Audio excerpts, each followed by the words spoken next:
Hi guys, Paul here from PABrewNews. Monday morning, hanging out, fire, coffee, chillax. Got work tonight, so kids are still sleeping. It's like 8:30 in the morning. Might as well do a beer review. I got an Orvel glass. First time having an Orvel glass on the channel, and there's a reason why I'm using an Orvel glass. One, just wanted a glass that I could just have that's somewhat correct, yet nothing too fragile. Like the Saint Fillon glass is just fragile as fuck. And the Chimay glass ended up getting smashed, and I can't remember how, but the Chimay glass is no longer here because we have a Chimay right here. And Cinquante, Cinquante, it's which is probably not the right way to say that, and it's a strong blonde ale coming in at a very sessionable 10% alcohol by volume. So that's exactly what you drink at 8:30 in the morning on a Monday. And like I said, I don't have work until later tonight. Plus I gotta take a nap before work still, so I got it all day long. Making some, I just gotta do some, making some lunch for the girls after they wake up, because I bet you they stayed up all damn night. It's summer, that's what you do. But I'll make him a big old lunch, and then I'll take a big old nap. So let's see. We just watching a lot of Dave Canterbury stuff, you know, the bug out survival fun stuff. Well, not bug out, but just like, you know, camping, survival, 5 C's, 10 B's, 27 A's, all that shit. So let's take the cap off. Of course. See how it's coming out easy. Puff. Ooh. Barrel smoke. Into the fire. Into the fire. I'm falling. All right. Orvel meets Chimay here on PABrewNews. Now we're going to have a little bit of a change from the first glass, obviously, to the last glass, because this will be bottle conditioned, obviously. And we're gonna have some haze for days by the end of it, so trying to tappity a little bit just to see. All right, that looks beautiful. Not this look at that looks really nice. Got my Mad River Outfitter shirt, so if you like fly fishing and stuff, check out Mad River Outfitters on YouTube. They make some really great videos. If you're interested in trying to get into fly fishing or anything like that, or you just like watching people fish and talking about fishing and learning. So I should get fucking, nobody watches my channel, but I want sponsorship anyway, goddammit, or at least shout outs. So Orvel glass with a Chimay strong blonde ale inside, 10% alcohol by volume. Just want to give it a chance to breathe. We're gonna go into it. Looks beautiful, straw colored on the camera. Big old white fluffy head on the bitch. So let's get an aroma. Cheers.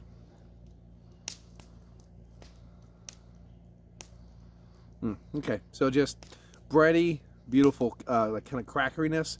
You have a lot of pepperiness, a lot of hay grass straw, a little bit of herbaceous nettle kind of vibe. Atypical. It's atypical, right on the point, right on the money, right on the solid as hell category for the aroma. For 10% though, there's not a lot of ethanol alcohols. It's very subtle, very unassuming, very dangerous key. So let's get an aroma. Let's get a taste and see if it's as dangerous as the aroma. Cheers.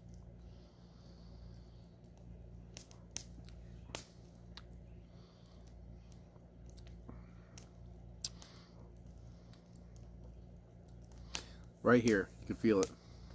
So it's letting you know where it's at. For the first sip, there's a little bit of waft of the ethanol alcohols as you drink it. It's a little bit on the not the lackluster side, but more on the nuanced side of things.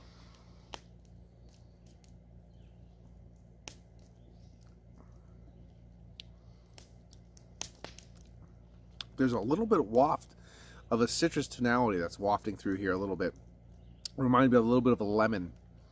Just a lemongrass, lemon kind of tonality wafting through here. You have a little bit of breadiness. You have, and so it's going to get worse, not worse, but it's going to get intensified as obviously the bottle conditioning goes in. But soft grassiness wafting through the palate. Hay. Kind of a saltine cracker vibe going through there as well. Nice pepperiness. Very smooth. It's got a kind of like a low side of a medium. There is a little oiliness in there because with 10% you're going to have that kind of nice oiliness that's kind of wafting through, giving it a little bit extra body, letting it linger around the palate just a little bit. Words will happen at some point in time. But yeah, nice epic lacing on the old Orval glass. Got this for free over at Pike Creek. I came up the one day and I bought another 4-pack of the Chimay that comes with not the Chimay, the 4-pack of the Saint Fleon, because mine broke and it comes with the glass. And I knew that he had another one. And he's like, "Oh, I got this other glass. I mean, just, you know, if you want it." And I'm like, "Oh, whatever glass, you know, that's cool." And he's the oldest. And this, he gave me this. He's like, "Here, we just have this sitting around forever." And a really old dusty Chimay glass. I was like, "Fuck yeah, I'll take it, no problem." So I got a beautiful 4-pack, and 2 glasses out of the deal. So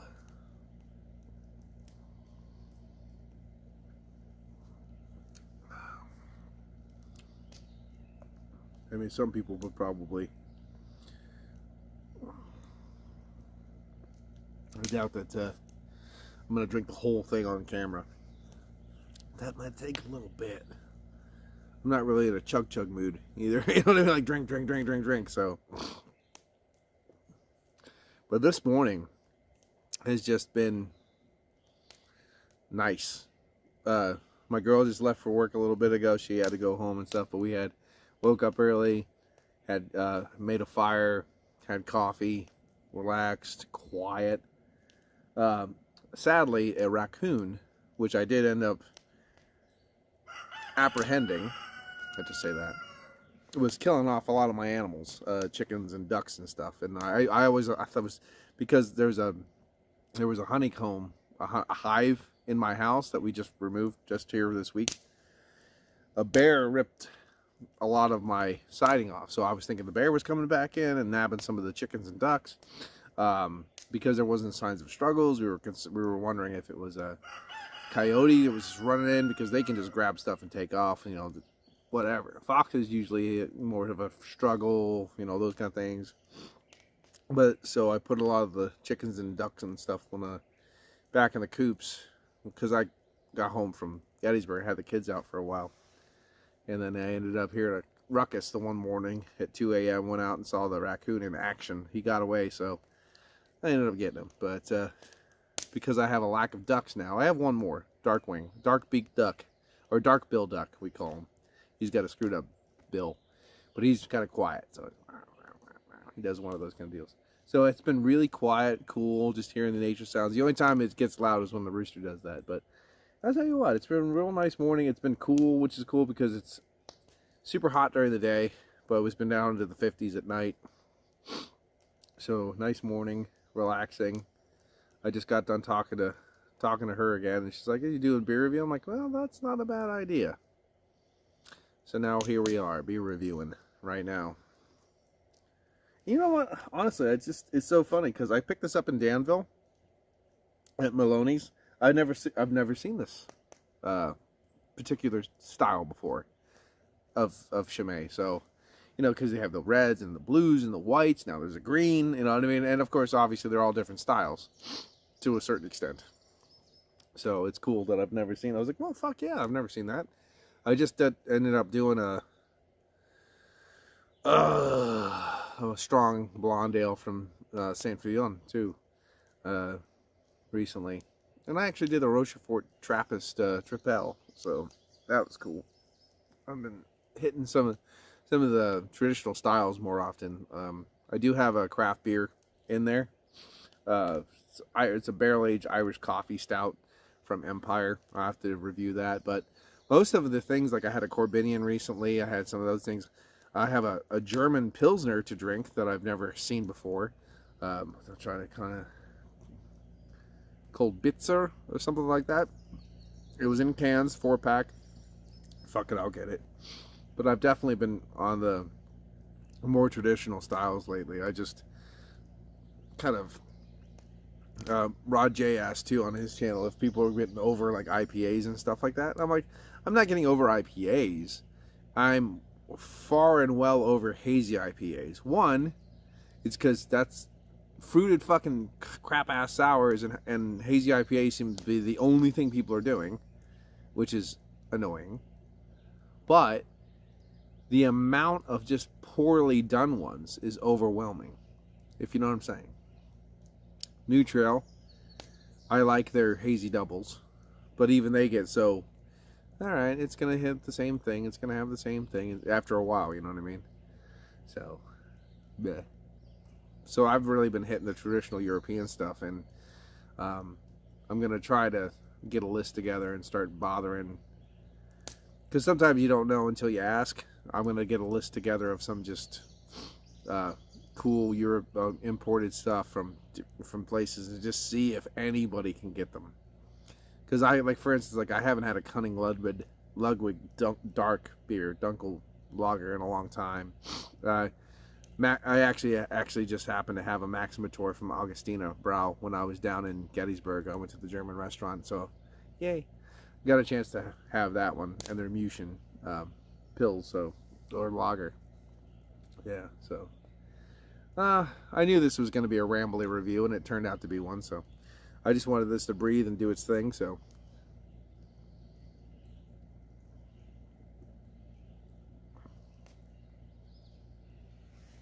But yeah, we just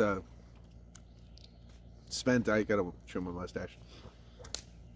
The beehive is now out, and the house is rebuilt after the beehive was removed. And we just, there really wasn't a lot of honey. I think most of the honey got taken out by the guy that was doing it, because he has to rebuild the brood boxes and stuff for his hive, which I understand. And we got a lot of the excess hive that was done, a big, huge hive.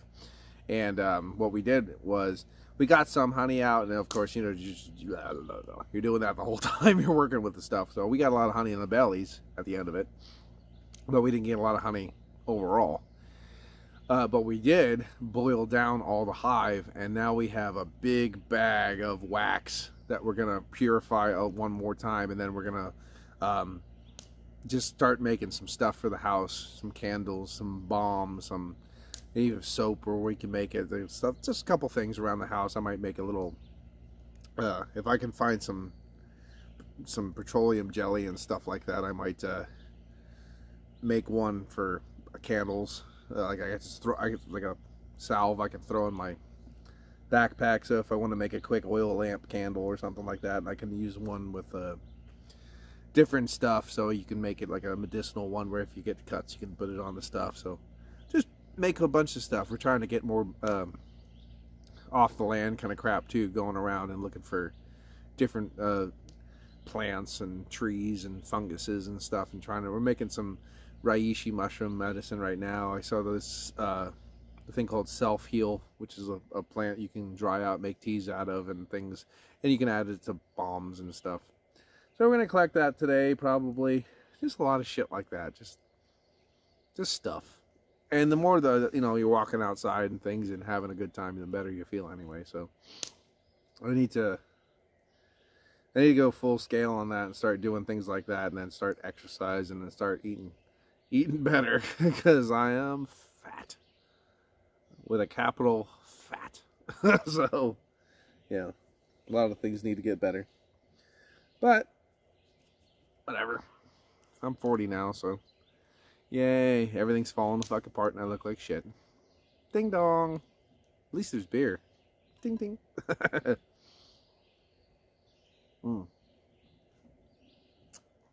Once you get acclimated to this beer, though, it is a dangerous beer. There is still ethanol alcohols wafting through there, and it does hit you a little bit. It reminds me a little bit of Lucifer that I had back in the day with that ethanol alcohol, because it was another strong blonde ale. I think it was either between 9 and 11% alcohol by volume. I haven't had Lucifer in years and years and years and years, but it kept that waft of the booze, of that ethanol alcohol kind of, and you got hit with it a little bit every time you took a sip, and it lets you know where it's at. You know what I mean? It's not completely hidden. One thing I noticed this, and I've talked to this a bunch of times with a lot of my buddies on the brew tubes. Craft beer has an amazing knack, many different styles too, of hiding its ABV. Just 100% hiding it. 15, 25% beer and it drinks like a 5. It's crazy. Traditional beers, I find, not all the time, and I'm not trying to poo-poo them. Obviously, I love them. They don't do that as well. I don't know why. Something about it, this and that. They do not hide their ABV as well as craft beer sometimes. And like this, like every time I take a sip, you can still get it. You can still know it. Boom, it's hitting you. And that's always not a bad thing. It's giving me the milk mustache. But if you can hear it, it's just, except for the air conditioner, I apologize. It's been like this.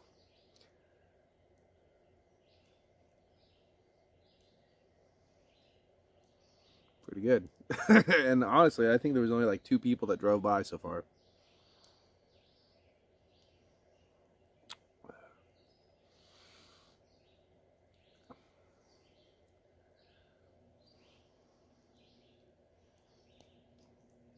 This is me relaxed. I mean, already this beer review went way longer than I was going to have it go, but fuck it. Ooh, this is just frothy and pretty. Already it's a little cloudier than, if you can see, it's already a little cloudier than it was on the initial pour.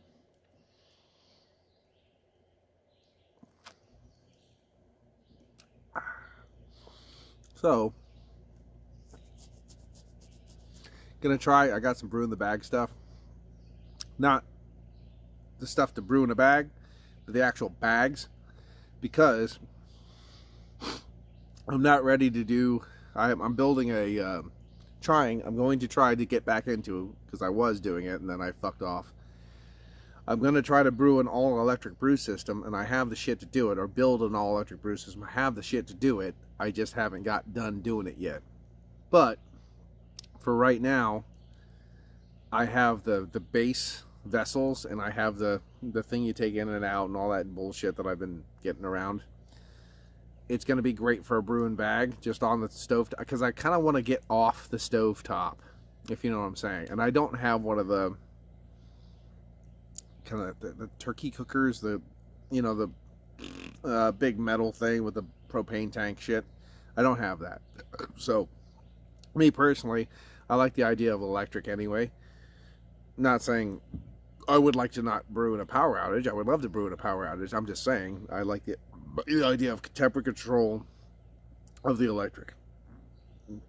So at some point in time, I want an all-inclusive electric brew system, because I already have a space made for it in the house. It has a dedicated plug already. It's pretty much, that's where it's going. You know what I mean? So I want to get that, but I have some bags I ordered, and they're fucking good. I mean, they're good quality bags. I got them off eBay. 20, what was it? 22 by 28. Huge brew in the bags, and they were like $20 for 2 of them, and I know that's a lot, but you can rewash them and reuse them and reuse them and reuse them. You know what I mean? Saying, and they're good quality. We used one for smashing up the honeycomb.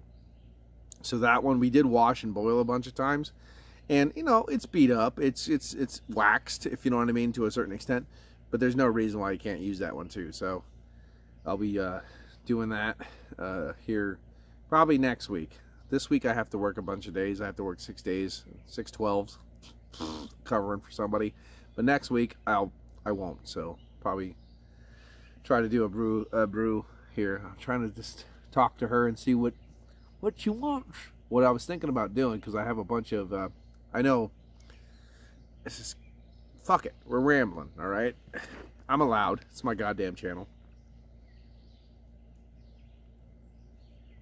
If you want to know what this beer is after I get done, skip to the last 3 minutes of the video. I have a bunch of grains that I need to do something with. I ordered a shit ton too. I need to, what I was thinking about doing, and I talked to her about this, as just a fun thing to do, because you can always order more grains. You can always do a special brew when you want to do one. That's the beauty about home brewing. You can do what you want, when you want, how you want. That kind of freedom is something that, you know, it's hard to put a price on. But I have a shit ton of grains. And what I was thinking about doing was just putting them all, I know it's a kind of weird, half-assed, and lazy, because that's me, weird, half-assed, and lazy. Put them all in the same fucking container. Just a big-ass, sealable tote, basically, container. And just mix them the fuck up while you're putting them in. And then when you want to brew, I need 10 pounds of grain. Scoop, boof, scoop, boof, scoop, boof. What grain it is, who gives a fuck? It's 10 pounds of grain, and whatever you get out of it is you get out of it, and you don't care about a style, you're making an ale. You're making a house ale. This is fucking Wolfslayer Brewing Company. This is a Wolfslayer Brewing Company house ale every time you make it. And you just change up the hops, or you change up the yeast, or whatever, and that's what you fucking brew. And you know what? As long as you brew it correctly, as far as you're following the rules of brewing, you know, it's just sanitized and stuff, it's going to be drinkable. You don't know what style it's going to be, essentially. You don't know the SMR and all that shit like that, or the ABV. But it's going to be a drinkable beer. And fuck it. You know what I mean? That kind of, it takes the worry out of it. Like, oh, I got to hit my target. Fuck your targets. Just brew a beer. You know what I mean? And that kind of, you know what I mean? Takes the kind of thing out of it. So I might just do that. Because I don't know, like I said, it takes the targets away. It takes your worry, your aspirations, your whatever you think it's going to be out of it. Fucking just brew a beer. Brew a fucking beer. And that's what it is. And I'm not really, I mean, I can use American ale yeast all day long. Don't get me wrong. What the fuck did that turn on? My security light turned on when there's nothing in front of it. It must be a bug that flew in front of it. But I like English ale yeast anyway. I like English ale yeast, so I usually brew with that. So it's not going to be, you don't have to worry about it getting to an extreme ABV or this or that. You know, I like, I have a bunch of hops that unfortunately, it kind of got set aside by accident, and they didn't get put in the refrigerator, but they're still in the box, they're still in the containers. They might be okay. So I'm going to use them up because I bought them. And we're just, I mean, Amarillo, East Kent Golding, the whole deal. Like a whole bunch of British hops, and then a lot of Amarillo.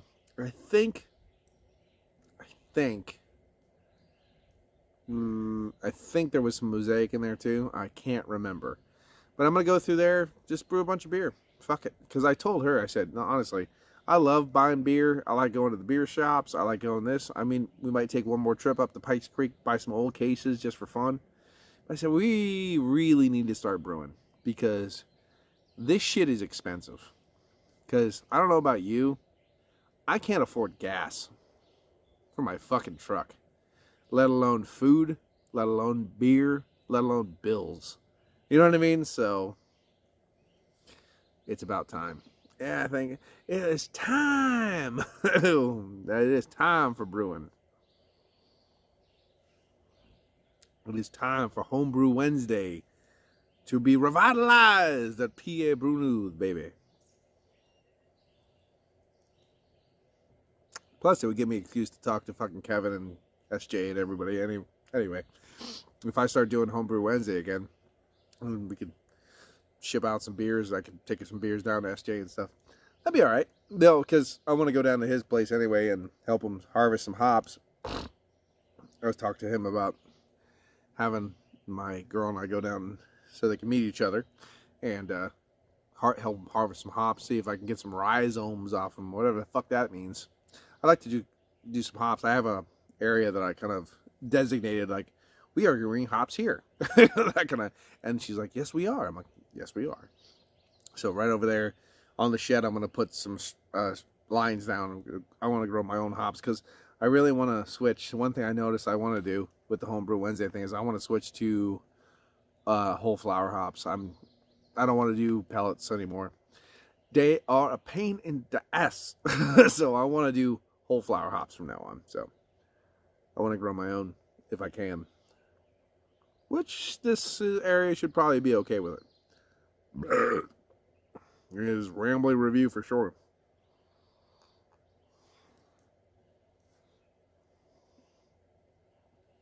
She's getting hazy. Well, I am going to drink the whole beer. This beer is really good.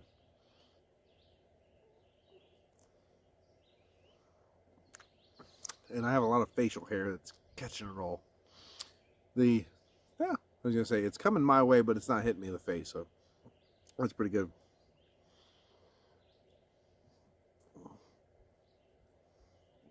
Right in the eye. Poof. Right in the fucking eye. I'm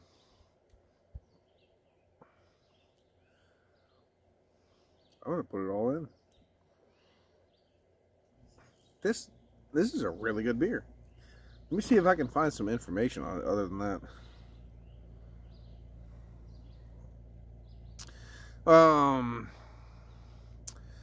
Let's say Chimay Cinquante.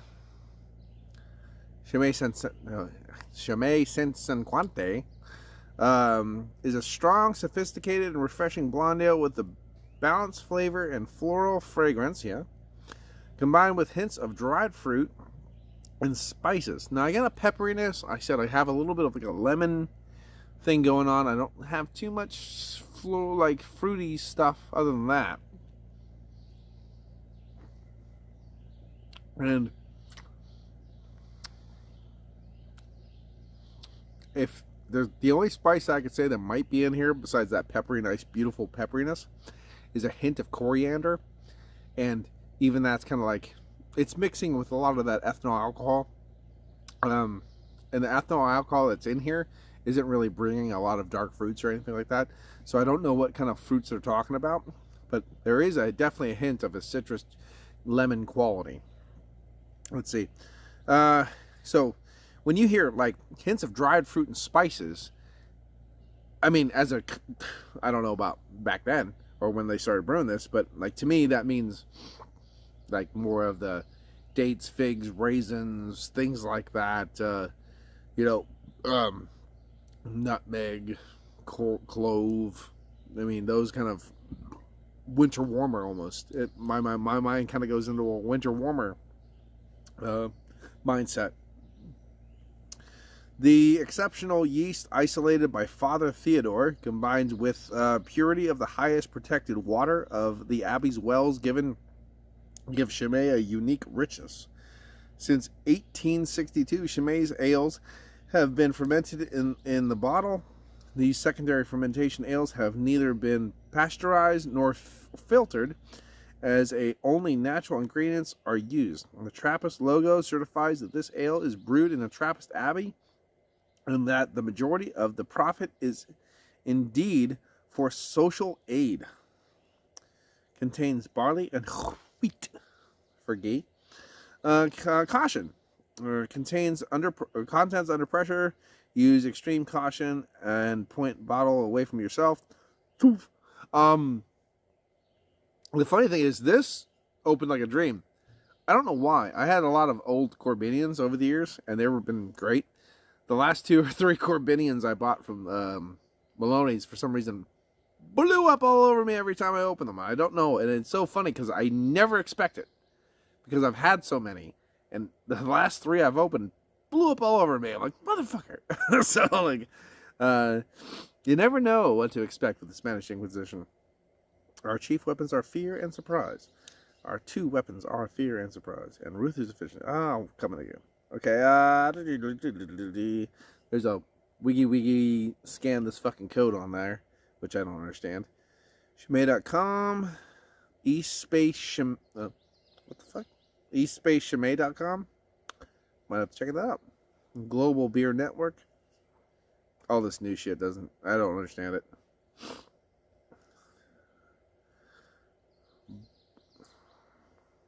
Chimay. Beers de Chimay from how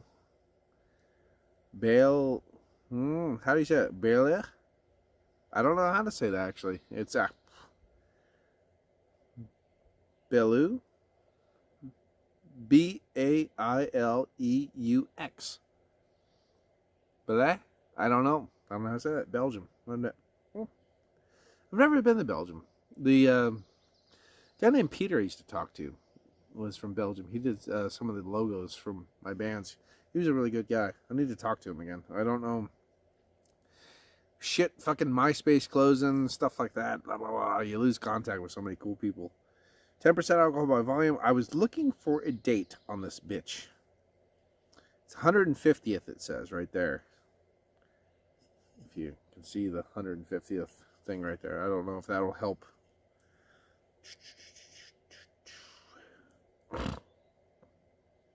Okay, so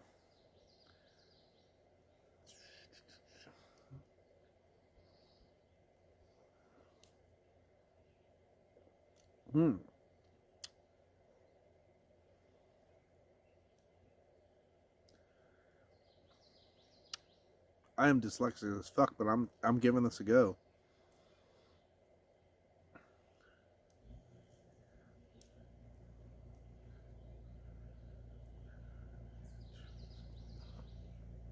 Is that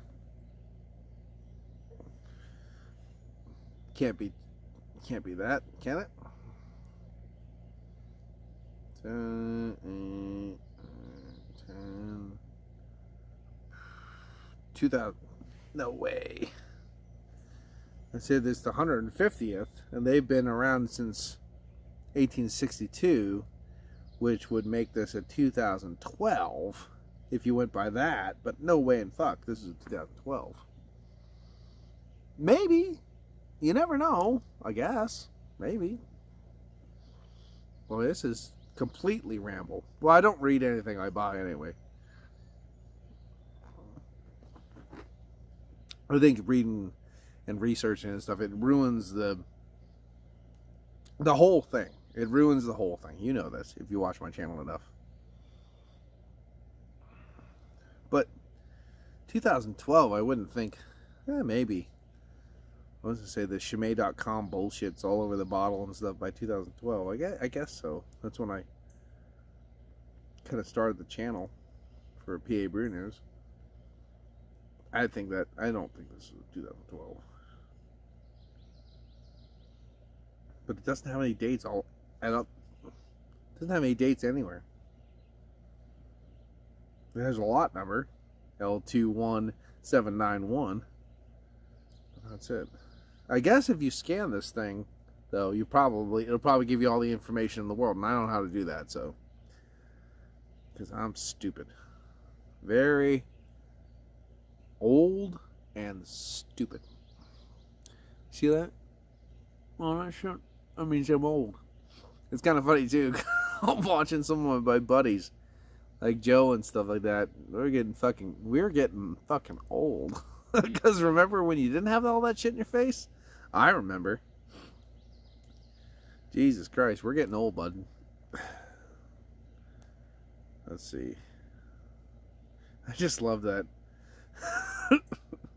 Point that shit away from yourself and others when you open it. Pow, pow, pow. Fuck you, bitches.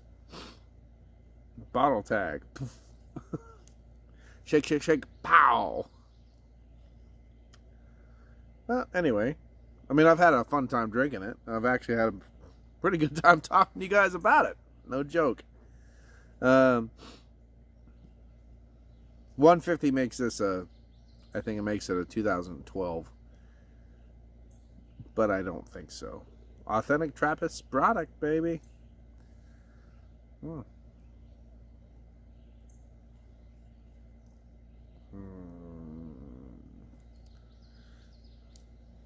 I keep on looking at it because I think I'm missing it.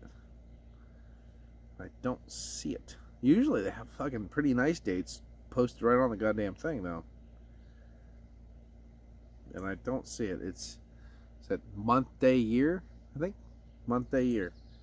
And I don't see that anywhere on here. So, no, I'm sorry. But at the same time, really actually nice beer. Really cool beer. Another one, another blonde ale. Whoa, was it strong blonde ale? I think it was. Is the Valdu. The Valdu was really cool too. So definitely check that one. This is the first time I ever saw this one from Chimay. Yeah. I mean, Chimay is world renowned. I mean, everyone who drinks beer knows Chimay pretty much. So if you do, like, honestly, I think this is probably I think this is my favorite Chimay beer right now. I've had the white, blue, and red, and now the green. Now there's different ABVs and different styles for every single color, obviously. But 10%, baby, woo woo! Actually, is this the highest ABV beer I've had from Chimay? Ooh, now that's a question, because the one is like 4.9, and the other one's 9, and the other one's another one. So this is good. This is a good beer. Now, does Chimay, as I say this, with no one will watch this long, does Chimay make a quad? There's the question, because I've never had a quad. Never. So this is pretty. Most of the Chimays that I've had look like this by the end of it, no matter what fucking style it is. So I don't know what's going on. This is good. I just love it. This beer would be great with so many foods too. It's so nuanced, but so nice. You know what I mean? And that breadiness gets kicked up the more you drink it, because obviously you get hazier and hazier and hazier. That's nice. It's a really nice beer.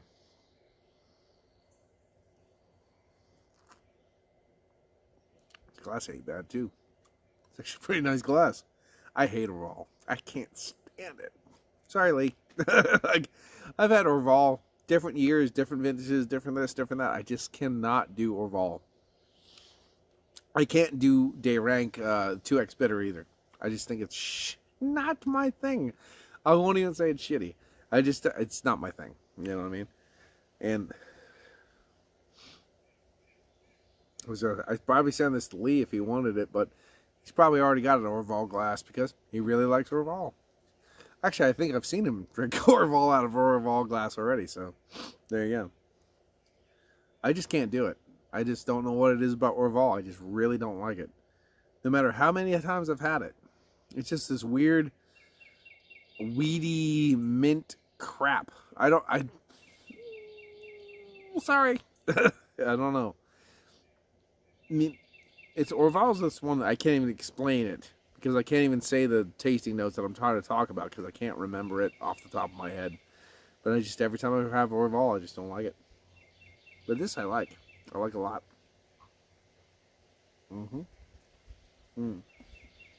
Man, that's good. Man, that's good. That's some good stuff right there. Good. It's not the best Belgian blonde I've ever had. Not the best strong I've ever had. Not the best. But it's really goddamn good. It's actually the best Orval I've ever had, I think. God damn it, I said Orval. I meant Chimay. Sorry about that. I'm going to keep looking at this fucking glass. That's why proper glassware is important. God damn it. It is proper glassware as far as the back of the bottle says, but it's not a goddamn Chimay glass. So every time I've said Orval instead of Chimay, I apologize. There you go.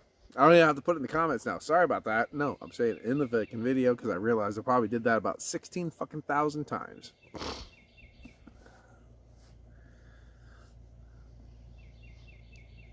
See that? That's my favorite little bird. Nope. There it is. That's not my favorite little bug. You're itchy. Get the fuck off me, asshole.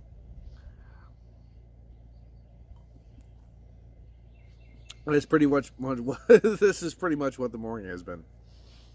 Relaxed, calm, cool, and collective. But I'm actually gonna not finish the rest of this, because I like to finish the rest of that with a video of some sort. Watching you guys. I like to finish my beers. So I will hold this up one more time. Bing bong. And that's all in, by the way. That's as hazy as it gets, which is nice, because it's a nice smooth haziness. It's not that kind of like, what was the other one, like sometimes like St. Bernardus or things like that. They get kind of like a black pepper flakes, that kind of thing. I don't like that. I like a nice smooth haze. And there it is. So this is a 9 out of 10 all day long. Definitely let me know your thoughts and opinions if you had this before. Sorry about the long ass rant. It's fucking 40 minutes. I can't say anything else. It's fucking 40 minutes. Sorry. Sorry about that. Anyway, Paul from PABrewNews. Cheers. Bye-bye. Here we go. Watch that finger. Here it comes.